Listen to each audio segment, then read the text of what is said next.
এশার সময় যদি এই শীতের মৌসুমে যদি আপনার জ্যাকেট যদি গায়ে দেওয়া থাকে আর যদি অজুর প্রয়োজন হয়, তাহলে একটু হলেও কষ্ট আছে না নাই? তাহলে এশা থাক, যেহেতু এখন কষ্ট হচ্ছে। আমার ভাই বন্ধুগণ, এরপরে ফজরে তো কষ্ট আরো বেশি। আরামের লেপ আপনি কিভাবে হারাম করবেন? শয়তান আপনাকে কুমন্ত্রণা দিয়ে আপনার উপর দিয়ে এমন শান্তির সুবাতাস সে আপনার উপর দিয়ে সে লেপন করে দিবে। এখন এই শয়তানের সকল রকম শান্তি সে আপনার উপরে সে লেপন করে দিচ্ছে, প্রয়োগ করছে। ওটাকে আপনি হারাম করবেন, বিছানাটাকে হারাম করবেন। আপনার ধারে কাছে আপনার বিবি আছে, আপনার বাচ্চা কাছে আছে, কোলের মধ্যে আছে। আপনি এই যে কঠিন একটি মুহূর্তে সব কিছু ত্যাগ করে দিয়া আল্লাহ রব্বুল আলামিনের সামনে যে অজু করে আপনার মসজিদে যে দাঁড়ানো, এটা একেবারে সহজ বিষয় নয়, ঠিক কিনা বলেন? তাহলে আপনার কাছে যেটা সহজ মনে হবে সেটা আপনি করবেন, যেটা কঠিন মনে হবে সেটা আপনি করবেন না। এটাকে বলা হয়েছে গায়রে ইসলাম, ইসলাম বহির্ভূত ইসলাম। যদি আপনি এইভাবে জীবন পরিচালনা করেন, আল্লাহ রাব্বুল আলামিন বলেন ফালাইয়াকবালা মিন, পশ্চিমকালেও আপনার এমন ইসলাম পালন আল্লাহ গ্রহণ করবেন না, আল্লাহ কবুল করবেন না। আর আল্লাহ পাক যদি গ্রহণ না করেন, তাহলে আদালতে আখেরাতে আপনি সফল হবেন না, ক্ষতিগ্রস্ত হয়ে যাবেন।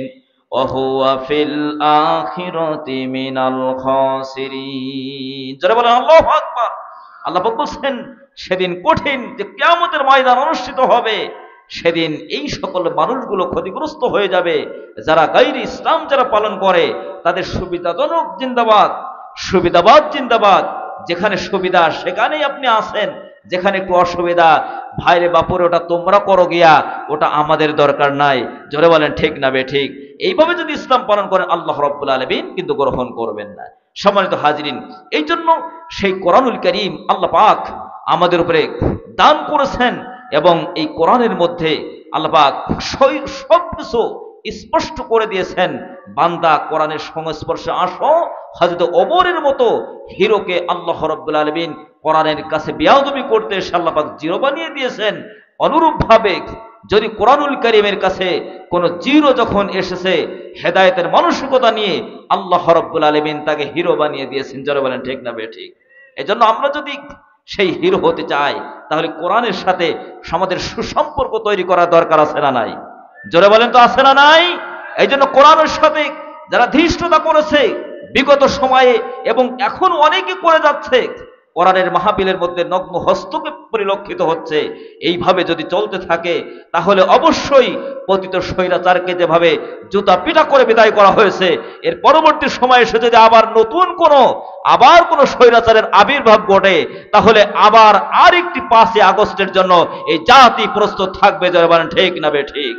এই জন্য অতীত যেটা হয়েছে সেখান থেকে শিক্ষা নিয়ে সামনে চলার পথ যাতে সুন্দর হয়, মসৃণ হয়, তার জন্য আমরা সকলকে আহ্বান জানাই, উদাত্ত আহ্বান জানাই।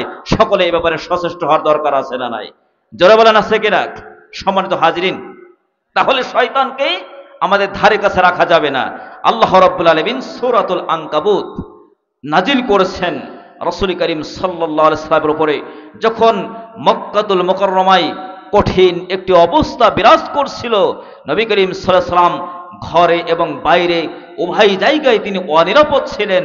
সাহাবা আজমাইনদের গায়ে কাফেররা একেবারে গনিমতের মালের মতো মনে করে তাদের শরীরের উপরে হাত তুললো, তাদেরকে রক্তাক্ত করলো, তাদেরকে জখম করলো, তাদের বাড়িঘরগুলো দখল করে নিল, তাদের ব্যবসা আপনার বাণিজ্যকে ধ্বংস করে দিল। এমন কঠিন একটি পরিস্থিতিতে আল্লাহ রাব্বুল আলামিন সূরাতুল আনকাবুত নাজিল করেছেন। এই সূরা আনকাবুতের যে শাব্দিক যে তরজমা, শাব্দিক যে অর্থ, 4টি আয়াতে কারিমা, এটা যখন আপনারা শুনবেন, তখন আপনাদের কাছে আল্লাহ পাক কি মেসেজ আমাদেরকে দিতে চেয়েছেন সেটা আমাদের কাছে স্পষ্ট হয়ে যাবে। জোরে বলেন ঠিক না বে ঠিক? এই জন্য সেই হৃদয়ের কান দ্বারা আমাদের শুনতে হবে। আল্লাহ রাব্বুল আলামিন সকলকে তৌফিক দান করেন। সকলে বলেন আমিন। একটু সকলে কণ্ঠ ছেড়ে পড়ি, আউযু বিল্লাহি মিনাশ শাইতানির রাজিম, বিসমিল্লাহির রহমানির রহিম। আলিফ লাম মিম। আহাসিবান নাসু আন ইউতরাকু আন ইয়াকুলু আমান্না أن يقولوا آمنا وهم لا يفتنون الله أكبر বলেন। আল্লাহ রাব্বুল আলামিন সূরাতুল আনকাবুত রাসূল করিম সাল্লাল্লাহু আলাইহি ওয়াসাল্লামের উপরে যখন কঠিন অবস্থা বিরাজ করছিল, আল্লাহ পাক নাজিল করলেন এই সূরা আনকাবুতের মধ্যে রব্বুল আলামিন ৬৯টি আয়াত দান করেছে এবং এর মধ্যে ৭টি রুকু আছে। সূরা আনকাবুতের ৪১ নম্বর আয়াত, মাসালুল্লাযিনা ইত্তাখাযু মিন দুনিল্লাহি আউলিয়া কামাসালিল আনকাবুত ইত্তাখাযাত বাইতা ওয়া ইন্না আওহানাল বুয়ুতি লাবাইতুল আনকাবুত লাউ কানু ইয়ালামুন। আল্লাহু আকবার বলেন। সূরা আনকাবুতের ৪১ নম্বর আয়াতের এই যে আনকাবুত শব্দ থেকে সূরা আনকাবুতের নামকরণ করা হয়েছে। আল্লাহ রাব্বুল আলামিন কেন সূরা আনকাবুতের নামকে আনকাবুত রাখলেন?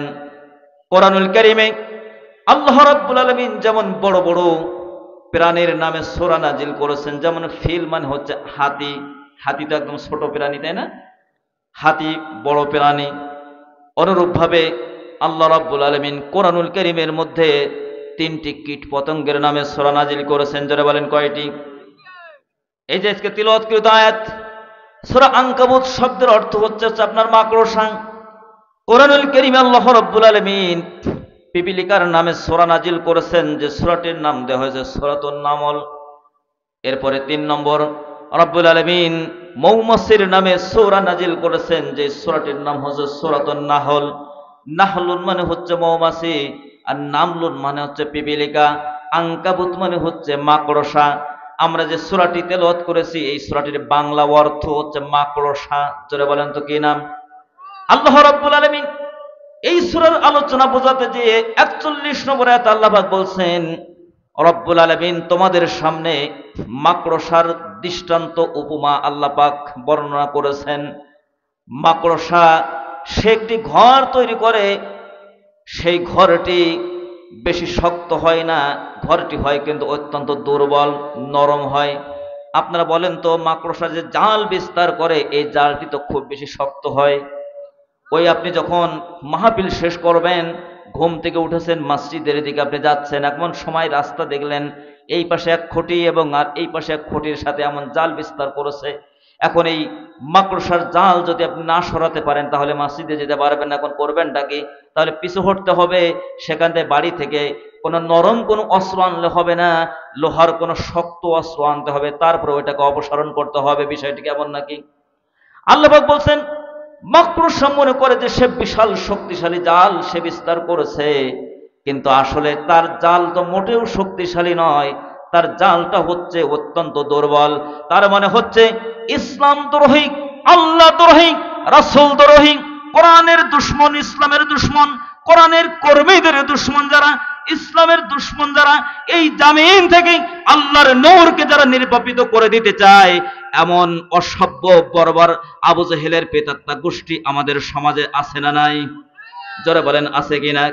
আমার ভাই বন্ধুগণ, তারা ইসলামের বিরুদ্ধে এমন এমন শক্ত শক্ত আইন তারা প্রয়োগ করার জন্য চেষ্টা করেছে। সকল আইন ছিল হচ্ছে কোরআনের কর্মীদের বিরুদ্ধে, সকল আইন ছিল আলেম ওলামাদের বিরুদ্ধে, জেলখানাগুলো ছিল শুধু আলেম ওলামাদের জন্য, জেলখানাগুলো ছিল আল কোরআনের কর্মী যারা তাদের জন্য। এইরকম ষড়যন্ত্র করেছে এবং তারা মনে করেছে এইভাবে যুগের পরে যুগ চলে যাবে, ৪১ সাল কেন ৮১ সাল পর্যন্ত তারা চলে যাবে। তারা মনে করেছিল শক্তিশালী জাল, আমরা ষড়যন্ত্রের জাল বিস্তার করেছি, এই জলে আমরা সকলকে আটকে ফেলেছি। কিন্তু এই দেশের মানুষ তারা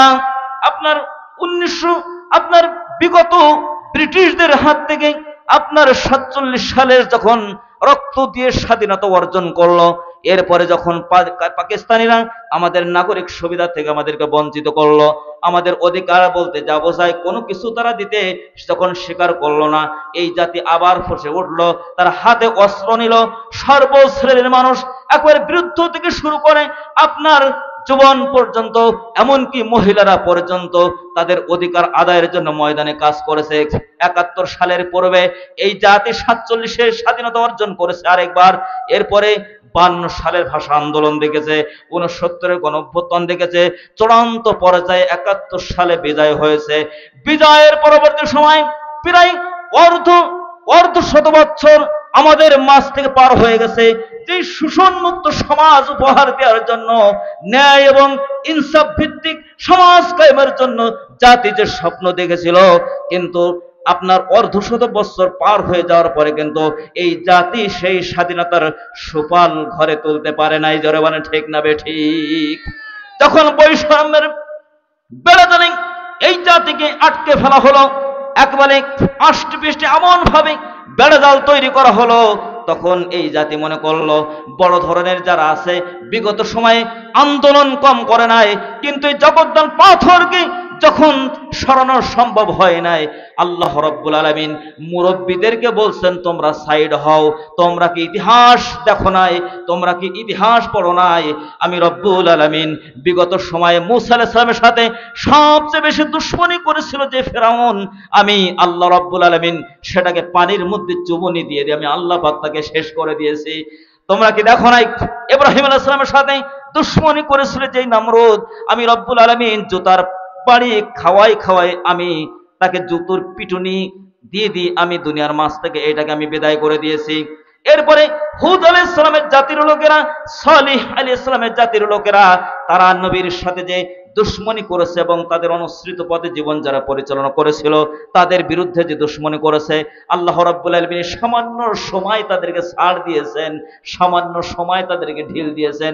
এরপরে আল্লাহ রাব্বুল আলামিন যখন তাদের সময় ফুরিয়ে গিয়েছে, ওই ঘুড়িকে টান দিয়েছেন, যেহেতু ওর দড়িটা কার হাতের মুঠোয় রয়েছে? জোরে বলেন কার? আল্লাহ পাকের হাতের মুঠোর মধ্যে রয়েছে। এই জন্য সময় যখন শেষ হয়ে যায় সাধন মেলে না, ঠিক কিনা বলেন? এই জন্য সময়ের ১ ফোঁড় আর অসময়ে ১০ ফোঁড়। যদি আপনি সময় মতো বুঝতে সক্ষম হন, তাহলে ভাগ্য আপনার, এই জাতি আপনাকে ফুলের মালা দিয়ে বরণ করে নিবে। আর যদি বুঝতে সক্ষম না হন, সময়ের ব্যবধানে এই জাতি জুতার মালা দিয়ে বরণ করতে ভুলবে না। জোরে বলেন ঠিক না বেঠিক? আমার ভাই বন্ধুগণ, আল্লাহ রাব্বুল আলামিন বলছেন, আমি তোমাদের সামনে মিসাল উদাহরণ আমি পেশ করেছি, মাকড়সার জাল দিয়ে আমি আল্লাহ পাক দৃষ্টান্ত দিয়েছি যে এত শক্তিশালী জাল মনে করে তারা বিস্তার করে। ইসলাম দ্রোহী যারা, ইসলামের শত্রু যারা, তারা কিন্তু একই নীতি তারা অবলম্বন করে। আল্লাহ রাব্বুল আলামিন বলেন, ইসলামের বিরুদ্ধে যত শক্তিশালী জাল তারা বিস্তার করুক না কেন, আল্লাহ রাব্বুল আলামিনের ক্ষমতা, আল্লাহ পাকের সার্বভৌমত্বের সামনে তাদের এই শক্তি মোটেও কিছু নয়, একেবারে নস্যি। জোরে বলেন ঠিক না বেঠিক? আল্লাহ রাব্বুল আলামিন বলেন, ওগো নবীজি, ইসলামের বিরুদ্ধাচরণ যারা করছে, সাবাজ মাইন্ডের শরীরে যা হাত তুলছে, ও নবী ইতিহাস আপনি শুনিয়ে দেন, যারা ইমানের পথে জীবন পরিচালনা করার জন্য যারা সিদ্ধান্ত গ্রহণ করেছে, তাদের তো পরীক্ষায় অংশগ্রহণ করতে হবে, এটাই স্বাভাবিক। আপনি যদি ক্লাসের ছাত্র হন, বছরের পরে বছর আপনি এক ক্লাসে থাকতে পারবেন না, বছরে অন্তত ৩-৪টা পরীক্ষার সম্মুখীন হতে হয় কি হয় না? এখন আপনি স্কুলের বারান্দায় যান নাই, মাদ্রাসার বারান্দায় যান নাই, লেখাপড়ার কোনো ধারে কাছে আপনি না, এখন বললেন হুজুর বা শিক্ষককে আপনি বললেন আমাকে পরীক্ষার ব্যবস্থা করা হোক, খাতায় দেখা হবে, উদ্ঘাটন করা হবে, তথ্যপত্র দেখা যাবে যে আসলে আপনি ছাত্রই নন। এখন আপনাদেরকে জিজ্ঞাসা হচ্ছে, যদি আপনি ছাত্র না হন তাহলে পরীক্ষার কোনো পরীক্ষার সম্মুখীন হওয়ার সম্ভাবনা আছে নাকি? মোটেও কিন্তু সম্ভাবনা নাই। এজন্য আল্লাহ রাব্বুল আলামিন বলছেন, ইমানের ছাত্র যদি তোমরা হও, কোরআনের কর্মী যদি তোমরা হও, তাহলে তোমাদের অবশ্যই পরীক্ষার সম্মুখীন হতে হবে। আল্লাহ রাব্বুল আলামিন বলেন, আম হাসিবাল্লাযীনা আহাসিবান নাসু আইয়াতরাকু আইয়াকুলু আমান্না ওয়া হুম লা ইফতানুন। জোরে জোরে বলেন আল্লাহু আকবার। আল্লাহ পাক বলেন, মানুষেরা কি মনে করে যে আমি ঈমান আনলাম, এই কথা বললেন আমি তাকে এমনিতেই জান্নাতে তাকে ঢোকাই দেব, অথচ ওহুম লা ইফতানুন, আমি তাদেরকে পরীক্ষা করব না। আপনি বললেন রব্বুল আলামিন কেন আপনি আমাদেরকে পরীক্ষা করবেন? আমরা তো পরীক্ষার ভীতি আমাদের মধ্যে রয়ে গেছে, আমাদের ছাত্র ছাত্রীদের মধ্যেও কিন্তু পরীক্ষার ভীতি রয়ে গেছে। পরীক্ষার সবাই ভয় পায়।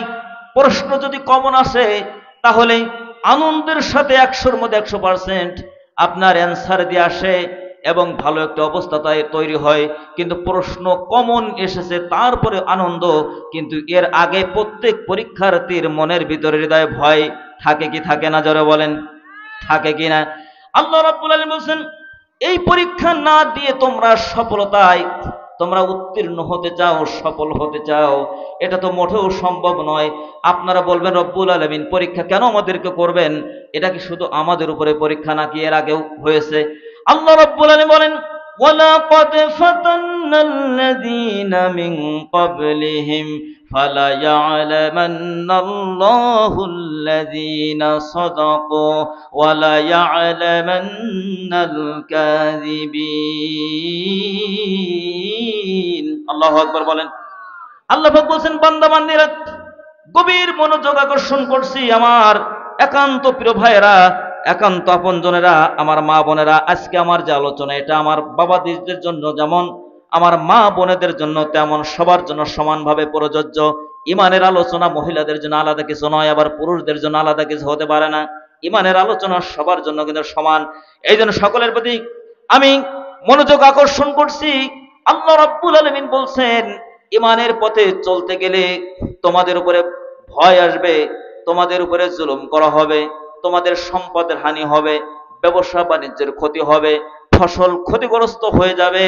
তারপরেও ইমানের যদি তোমাদের থাকে তাহলে ইমানের দাবিতে সত্যবাদী হওয়ার জন্য এই সকল পরীক্ষাগুলো তোমাদেরকে মেনে নেওয়ার দরকার আছে না নাই? জোরে বলেন, আছে কিনা? আল্লাহ পাক বলেন তোমাদের পূর্ববর্তী যারা এই পৃথিবীতে এসেছিলেন তাদের উপরেও আমি আল্লাহ রাব্বুল আলামিন পরীক্ষা নিয়েছিলাম, আর তোমাদের উপরে আমি পরীক্ষা নিব। কেন পরীক্ষা নিব? এই জন্য পরীক্ষা নিব যে তোমাদের মধ্যে ইমানের দাবিতে কারা সত্যবাদী আর ইমানের দাবিতে কারা মিথ্যাবাদী। আমি আল্লাহ রাব্বুল আলামিন এই দুইটা দলের মধ্যে আমি যাচাই বাছাই করে নিতে চাই, আমি পার্থক্য করে নিতে চাই কারা সঠিক আর কারা বেঠিক, কারা হক এবং কারা বাতিল, কারা সত্য বলেছে আর কারা মিথ্যা বলেছে। এই মিথ্যা বলা মানুষ আমাদের সমাজে আছে না নাই? সুবিধা পাওয়ার জন্য মিথ্যা বলতে কুণ্ঠাবোধ করে না। এখন আল্লাহ রাব্বুল আলামিন বলেন চূড়ান্ত ভাবে যদি সফল হতে চাও তাহলে আমি আল্লাহ রাব্বুল আলামিন একটুখানি পরীক্ষা করে নেব, যাচাই বাছাই করে নেব। এরপরে রব্বুল আলামিন বলছেন আম হাসিবাল্লাযীনা ইয়া'মালুনাস সাইয়্যাতি আইয়াসবিকুনা সাআ মা ইয়াহকুমুন। জোরে বলেন আল্লাহু আকবার। আচ্ছা, আল্লাহু আকবার বলতে ভয় লাগে আপনাদের? এই আল্লাহু আকবার কি কোনো দলের স্লোগান? এটা কি আমাদের কোনো ব্যক্তির স্লোগান? জামাত ইসলামের স্লোগান? চরমনায়ের স্লোগান? বিএনপি আওয়ামী লীগের স্লোগান? এই লিল্লাহি তাকবীর আল্লাহু আকবার স্লোগান আল্লাহ রাব্বুল আলামিন দিতে বলেছেন। জোরে বলেন ঠিক না বেঠিক? রাব্বাকা ফাকাব্বির। ওগো নবীজি কম্বল মুড়ি দিয়ে শুয়ে থাকলে হবে না, কম্বলের মাঝ থেকে বেরিয়ে আসুন। আপনার রব যে সবচেয়ে বড়, আপনার রবের প্রকাশ্যভাবে আপনার রবের শ্রেষ্ঠত্ব ঘোষণা করে দেন। লিল্লাহি তাকবীর, লিল্লাহি তাকবীর। আল কোরআনের আলো সংসদে জালো, তোমার নেতা আমার নেতা।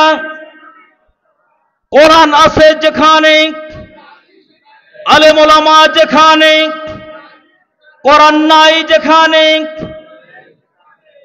আলেম ওলামা নাই যেখানে, লিল্লাহি তাকবীর।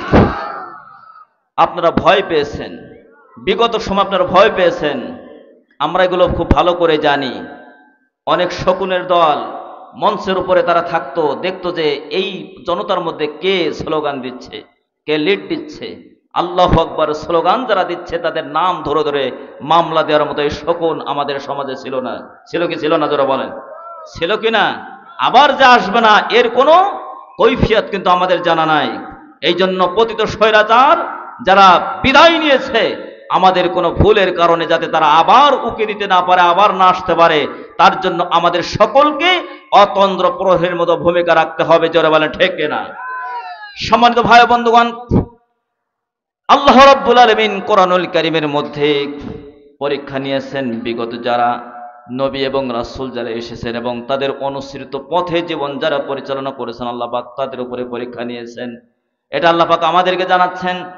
রাব্বুল আলামিন সূরাতুল বাকারার 214 নম্বর আয়াতে আল্লাহ পাক বলেন, আম হাসিবতুম আন তাদখুলুল জান্নাহ ولما يأتكم مثل الذين خلوا من قبلكم مستهم البأساء والضراء وزلزلوا حتى يقول الرسول والذين آمنوا معه متى نصر الله ألا ইন্না নাসরাল্লাহি করিম। জোরে জোরে বলেন আল্লাহু আকবার। আল্লাহ রাব্বুল আলামিন বলেন, তোমরা কি মনে করেছো আম হাসিবতুম আন তাদখুলুল জান্নাহ, তোমাদের যেহেতু মনে করার স্বভাব রয়েছে, মনে করা দোষ রয়েছে, তোমরা মনে মনে তোমরা খেতে পারো, মনে মনে তোমরা জান্নাতে যেতে পারো। চায়ের স্টলে বসে তোমরা মনে করো কোনাকুনি চাপা কোনা হয়ে একেবারে জান্নাতে চলে যাবে। এই চিন্তা নিয়ে তোমরা মনে মনে বসে থাকো। তোমাদের নামাজ নাই, কালাম নাই, ধর্ম নাই, কর্ম নাই। হয়তোবা একটা ছেলেকে হাফেজ বানিয়েছো, হয়তোবা একটি নাতি বা পুতি যারা আছে তাদেরকে হয়তোবা মাদ্রাসায় পড়িয়েছো, ওরা হাফেজ হয়েছে বা আলেম আলেমা হয়েছে। আর তুমি বসে বসে শুধু বিড়ি টানবা, বিড়ি টেনে টেনে তোমার মাজাকে তুমি কুজা করে ফেলবা। আর মোটামুটি তুমি কোনাকুনি জান্নাতে যাওয়ার জন্য তুমি ওত পেতে বসে রয়েছো। আমি বললাম, ভাইজান, নামাজ কি হয়েছে?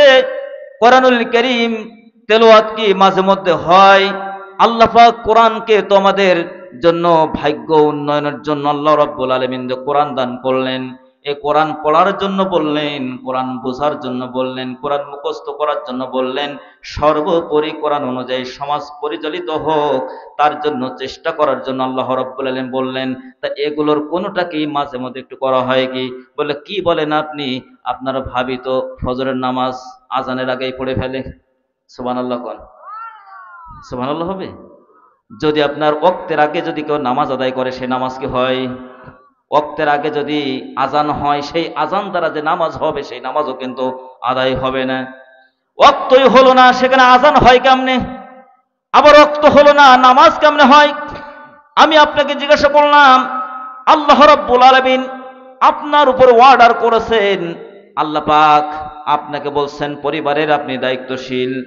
আল্লাহ পাক আপনাকে আদেশ করেছেন, ওয়ামুর আহলাকা বিসসালাতি ওয়াসতাবির আলাইহা। আল্লাহ রাব্বুল আলামিন, আপনি পরিবারের অভিভাবক, আপনি দায়িত্বশীল। দায়িত্বের ব্যাপারে আল্লাহ রাব্বুল আলামিন ময়দানে মাহশরে আপনাকে জিজ্ঞাসা করবেন, প্রশ্নের সম্মুখীন আপনাকে করা হবে। এখন আল্লাহ পাক আপনাকে বললেন ওয়ামুর, এটা হচ্ছে আমরের সিগা, আদেশ সুযোগ ক্রিয়া, অর্থাৎ আপনি আদেশ করুন। কাদের আদেশ করবেন? কিসের জন্য আদেশ করবেন? বিসসালাতি ওয়াসতাবির আলাইকা ওয়ামুর আহলাকা বিসসালাতি ওয়াসতাবির আলাইহা। আল্লাহ পাক বলেন, ওগো নবীজি, আপনি আপনার পরিবারস্থ যারা আছেন তাদেরকে আপনি আদেশ করেন। কিসের আদেশ করবেন? সালাতের জন্য আদেশ করবেন। শুধু আদেশ করে আপনি ক্ষান্ত হবেন না, এটার উপরে নিজেকেও অবিচল থাকতে হবে। সন্তানকে শুধু ঠেললেন, নামাজে যা, হুজুরের পিছে পিছে চল, হুজুরের সাথে সাথে চল, হুজুরের সাথে চললে তোর 7 খুন মাপ। আর ওনার তো চলা লাগে না, ওনার মসজিদের দিকে যাওয়া লাগে না, উনি শুধু সন্তানকে ঠেলে। এই সন্তান ছোট যখন থাকবে আপনার ঠেলা নিতে সে সামনে যাবে, কিন্তু আপনার বাদরামি শয়তানি বাটপারি যখন সে বুঝতে পারবে মসজিদের দিকে যাবে না, ও আস্তে আস্তে লুকোচুরি করে বিড়ির দোকানে যাবে। চিল্লা এখন ঠিক না বেঠিক? আল্লাহ রাব্বুল আলামিন বলেন, শুধু আপনি আদেশ করবেন, পরিবারের সদস্য যারা সেটা হবে না, ওয়াসতাবির আলাইহা, নিজেও কিন্তু এটার অবিচল থাকতে হবে। ওগো নবীজি, রিজিকের পিছনে ছোটাছুটি করছে এই মানুষেরা, রিজিকের পিছনে ছোটাছুটি করতে জীবিকা নির্বাহের জন্য তারা হক না হক হারাম হালাল বাজ বিচার করার তারা সময় সুযোগ তারা পাচ্ছে না, তারা এই শয়তানি বাদরামিগুলো করছে। আসলে আল্লাহ পাক বলেন লা নাসালুকা রিজকা, আপনার রব আপনার কাছে রিজিক চান না, নাহনু নারযুকুকা, আমাদের সকলের যে আমাদের যে নেক হাজত, আমাদের যে জীবিকা, আমাদের প্রয়োজন যেটা রয়েছে, এটা প্রয়োজন মিটিয়ে দেন কে? আল্লাহ রাব্বুল আলামিন। রাব্বুল আলামিন বলেন ওয়াল আকিবাতুল লিত্তাকওয়া, যারা তাকওয়ার নীতি অবলম্বন করবে, যারা ন্যায়নিষ্ঠ নীতি অবলম্বন করে, আল্লাহ ভীতির নীতি যারা অবলম্বন করবে, আল্লাহ রাব্বুল আলামিন বলবেন চূড়ান্ত সফলতার দিনে এই মানুষগুলোর জন্য দুনিয়া এবং আখিরাতে উভয় জায়গায় তাদের পরিণাম শুভ হবে। জোরে বলেন সুবহানাল্লাহ। এই জন্য সূরা হুজুরাতের মধ্যে রব্বুল আলামিন বলেন ইন্না আকরামাকুম ইনদাল্লাহি আতকাকুম, আপনি কেমন মোটা সোটা, আপনি কেমন অর্থবিত্ত, আপনি মালিক, আপনার ক্ষমতা পাওয়ার কেমন, সম্পদ কেমন আছে, গায়ের রং শরীরের রং কেমন আছে, ওটা আল্লাহ রাব্বুল আলামিনের কাছে বিবেচনার বিষয় হবে না। আপনাদের মধ্যে, আমাদের মধ্যে, সকলের মধ্যে আল্লাহ রাব্বুল আলামিনের উপরে কারা ভয় বা তাকওয়ার নীতি কারা অবলম্বন করেছে, আল্লাহকে কারা বেশি ভয় করেছে, আল্লাহ রাব্বুল আলামিনের কাছে এই বিবেচনায় সবচেয়ে সম্মানিত মানুষ হবে যারা তাকওয়ার নীতি অবলম্বন করেছে। যারা বলেন সুবহানাল্লাহ। আমার ভাই বন্ধুগণ, এজন্য আল্লাহ রাব্বুল আলামিন বলেন যে তোমরা শুধু মনে করবে, তোমরা চিন্তা করবে জান্নাতে তোমরা এমনিতেই চলে যাবে আর তোমাদের পরীক্ষার সম্মুখীন করা হবে না, অথচ তোমাদের পূর্বে যারা এই ইসলামের জন্য, দ্বীনের জন্য যারা কাজ করেছে, ইসলামের পক্ষে যারা চলেছে, যারা আল্লাহর কোরআনের কর্মী যারা হয়েছে, তাদের উপরে এমন অমানুষিক অমানবিক নির্যাতন তাদের উপরে নেমে এসেছে। আমার ভাই বন্ধুগণ, আল্লাহ রাব্বুল আলামিন বলেন ওয়াসুলসিলু হাত্তা ইয়াকুলার রাসূলু ওয়াল্লাযিনা আমানু মাআহু মাতা নাসরুল্লাহ, শুধুমাত্র যে শুধু যারা নবীদের যারা সাহাবী, যারা নবীদের পদঙ্ক যারা অনুসরণ করেছে, নবীদেরকে যারা ফলো করেছে, শুধু তাদের উপরে নির্যাতন করা হয়েছে বিষয়টা এমন নয়, নবীদের পর্যন্ত এমন ভাবে অত্যাচার নির্যাতন তাদের উপরে স্টিম রোলার চালানো হয়েছে, তাদের হৃদয়টা, তাদের শরীরটা প্রকম্পিত হয়েছে, তারা একেবারে এমন ভাবে নির্যাতন সকল সহ্য করতে না পেরে অসহনীয় পর্যায়ে চলে গেছে, তখন তারা নবীজির কাছে বলতে বাধ্য হয়েছে মাতা নাসরুল্লাহ, ও আল্লাহ কবে আসবে তোমার বিজয়? আল্লাহ রাব্বুল আলামিন বলে দিলেন আয়াতের শেষ অংশে আলা ইন্না নাসরাল্লাহি করিব। আল্লাহু আকবার বলেন, একটু জিকির করেন সুবহানাল্লাহ আলহামদুলিল্লাহ লা ইলাহা। যাদের প্যারালাইজড হয়েছে তারা তো পড়তে পারবে না, যাদের কণ্ঠকে আল্লাহ রাব্বুল আলামিন রুদ্ধ করে দেন নাই তারা অবশ্যই বলবেন, যারা পিছনে আছেন তারাও সুবহানাল্লাহ আলহামদুলিল্লাহ লা ইলাহা আল্লাহু আল্লাহ আল্লাহ আল্লাহ ইনিল হুকমু ইল্লা লিল্লাহ লা ইলাহা ইল্লাল্লাহ মুহাম্মাদুর রাসূলুল্লাহ। আল্লাহু আল্লাহ আল্লাহু আল্লাহ রহম করো, শান্তি সুখের দেশ গড়ো। সকলে বলেন আমিন। আল্লাহ আল্লাহ রহম করো, শান্তি সুখের দেশ গড়ো, তোমার কাছে তুলেছি হাত, দূর করে দাও দুঃখের রাত। আল্লাহ আল্লাহ লা ইলাহা, আর জোরে লা ইলাহা লা ইলাহা ইল্লাল্লাহ মুহাম্মাদুর রাসূলুল্লাহ সাল্লাল্লাহু আলাইহি ওয়াসাল্লাম। সম্মানিত ভাইরা, আল্লাহ রাব্বুল আলামিন বলছেন যে এমন নির্যাতন তাদের উপরে চলে এসেছে যে তারা বলতে বাধ্য হয়েছে, ও আল্লাহ তোমার পক্ষ থেকে কবে মদদ আমাদের উপরে বর্ষণ হবে? ও নবীজি আপনি আমাদের জন্য আল্লাহর কাছে দোয়া করেন, আল্লাহর কাছে আপনি জিজ্ঞাসা করেন এই অত্যাচার নির্যাতন যে স্টিমরোলার আমাদের উপর চালানো হচ্ছে, এর কি পরিসমাপ্তি ঘটবে না?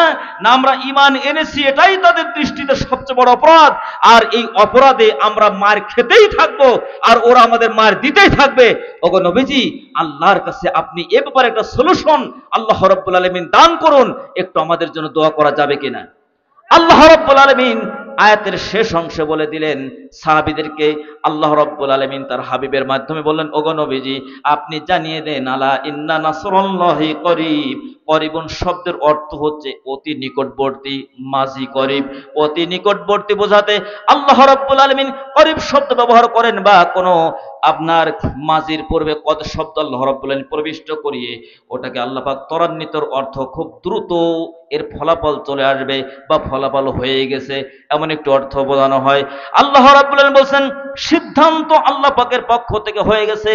জালিমরা জুলুম করতে করতে যখন তোমাদের দেওয়ালে পিঠ একেবারে ঠেকিয়ে দিয়েছে, আমি আল্লাহ রাব্বুল আলামিন অতি সত্বর তোমাদের বিজয় দান করব। জোরে বলেন সুবহানাল্লাহ। আমার ভাই বন্ধুগণ, আয়াত নাজিল হল, এই আয়াত যখন নাজিল হলো তার আগ মুহূর্তে রাহমাতুল লিল আলামিন জনাবে মুহাম্মদ রাসূলুল্লাহ সাল্লাল্লাহু আলাইহি সাল্লাম তিনি খানায় কাবার যে গিলাফ ধরে আমি নিজ হাতে দোয়া করে এসেছি, কয়েক মাস আগে রব্বুল আলামিন আমাকে সেখানে দেখার তৌফিক দিয়েছেন। আমি নিজ হাতে খানায় কাবার গিলাফ ধরেছি, হাজরে আসওয়াদ চুম্বন করেছি। কি অনুভূতি সেদিন ছিল! নবী করিম সাল্লাল্লাহু আলাইহি ওয়াসাল্লাম এই কাবা ঘরের পাশে তিনি ঠেস দিয়ে তিনি বসেছিলেন। এমন সময় নবীজির যতগুলো সাহাবীদেরকে সবচেয়ে বেশি নির্যাতন করা হয়েছে, নির্যাতিত সাহাবীদের মধ্যে হযরতে খাব্বাব রাদিয়াল্লাহু তাআলা আনহু তিনি ছিলেন সবচেয়ে বেশি নির্যাতিত একজন সাহাবী। এই হযরতে খাব্বাব রাদিয়াল্লাহু তাআলা আনহু, তার শরীরে এমন বড় বড় গর্ত তৈরি হয়ে গিয়েছিল ইসলাম জীবন ব্যবস্থা হিসেবে গ্রহণ করার জন্য। ততদিন তোর সময় সুপার পাওয়ারে যারা ছিল, ক্ষমতাসীন যারা ছিল, তাদের সর্বশক্তি প্রয়োগ করেছে এবং অত্যাচার নির্যাতন করেছে। আপনার আগুনের অঙ্গার তৈরি করেছে, সেই অঙ্গারের উপরে হযরতে খাব্বাব রাদিয়াল্লাহু তাআলা আনহুকে শোয়াই দেওয়া হয়েছে। আপনার ওই যে আগুনের যে তাপ, ওই যে আপনার অগ্নিকুণ্ড শরীরের ভিতরে ঢুকে গিয়েছে, এরপরে মাংসগুলো গলে গিয়া, চর্বিগুলো গলে গিয়া ওই যে ক্ষত বিক্ষত হয়েছে।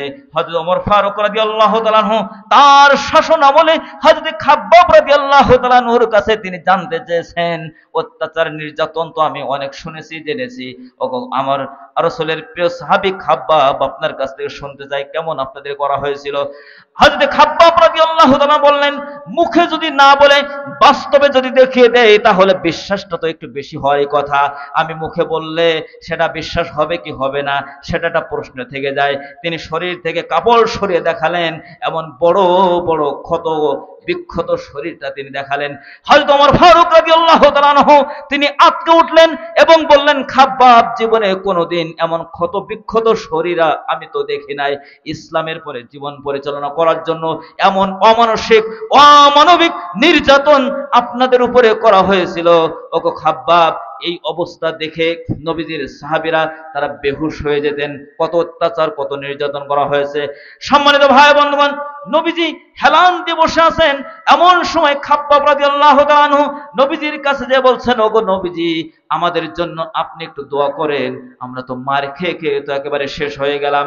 আমাদেরকে ওরা ঘরের মধ্যে যে মারে, ঘরের বাইরে মারে, ওরা হামলা দেয়, ওরা মামলা করে, আমাদের ব্যবসা বাণিজ্যগুলোকে তছনছ করে দেয়, আমাদের চাকরি বাকরিগুলোকে ওরা স্থবির করে দেয়, টোটাল পরিবারগুলোকে, জীবনগুলোকে ওরা বিপর্যস্ত করে দেয়। সেই ১,৫০০ বছর পূর্বের আবু জেহেল, আবু লাহাব, উতবা, সাইবা, মুগিরার গোষ্ঠীরা নবী এবং সাহাবীদের সাথে যেই দুশমনীমূলক আচরণ করেছে, যে শয়তানিগুলো করেছে, নবীজি বিদায়ের ১,৫০০ বছর পরে ওই নব্য আবু জেহেলরাও আল্লাহর কোরআনের কর্মীদের সাথে একই আচরণ করেছে। ঠিক না বেঠিক?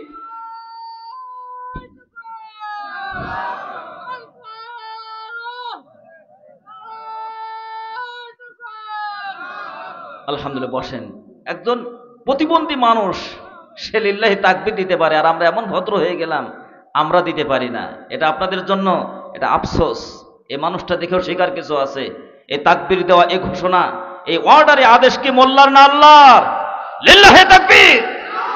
আল্লাহ রাব্বুল আলামিন সব সময় এই লিল্লাহি তাকবীরের এই স্লোগান মুখে রাখবেন। শয়তান পালাতে বাধ্য হবে। শয়তানের পদঙ্ক যারা অনুসরণ করেছে, সেই যুগের আবু জাহেল তারা যেভাবে ধ্বংস হয়েছে, বদরের যুদ্ধে আল্লাহ রাব্বুল আলামিন খতম করে দিয়েছেন। স্বচক্ষে দেখে এসেছি সেই শাহাদায়ে বদর, সেখানে 70 জন কাফের আবু জাহেল সহ বড় বড় মাথা মোটা যে শয়তানগুলো, সেই শয়তানগুলোকে আল্লাহ পাক সেখানে একেবারে কাত করে দিয়েছেন। আল্লাহ রাসূল সাল্লাল্লাহু আলাইহি ওয়াসাল্লাম আল্লাহ পাকের অর্ডারে এক গর্তের মধ্যে সেখানে ওইগুলোকে পুঁতে রাখা হয়েছে। সেখানে এখনো পর্যন্ত যারা সেখানে হাজিউল হারামাইন যারা সেখানে গেলে আপনার ওই যে রাসূলের সাথে সে যে দুশমনি করেছিল, মনের যে ঘৃণা, যে ক্ষোভ, সেই ক্ষোভের সেই জায়গা থেকে আমারও মনে চেয়েছিল যে পাথর একটা উঁচু করি আর ওর কবরের উপরে নিক্ষেপ করি। এই জন্য আবু জাহেলের প্রধান মেহমান আছে। লিল্লাহি তাকবীর, লিল্লাহি তাকবীর। প্রধান মেহমানের আগমন, মাহফিলের পক্ষ থেকে লাল গোলাপ শুভেচ্ছা। লিল্লাহি তাকবীর। আল্লাহ রাব্বুল আলামিন প্রধান মেহমান জনাব মাওলানা জুলফিকার বিন হুসাইন, প্রিয় বন্ধুবর, প্রিয় ভাই, আল্লাহ রাব্বুল আলামিন তার জবানি থেকে যেন আল্লাহ পাক আপনাদের জন্য সুন্দর সুন্দর কথা তিনি উপহার দিতে পারেন, আল্লাহ পাক তাকে সেই তৌফিক দান করে। সকলে বলেন আমিন।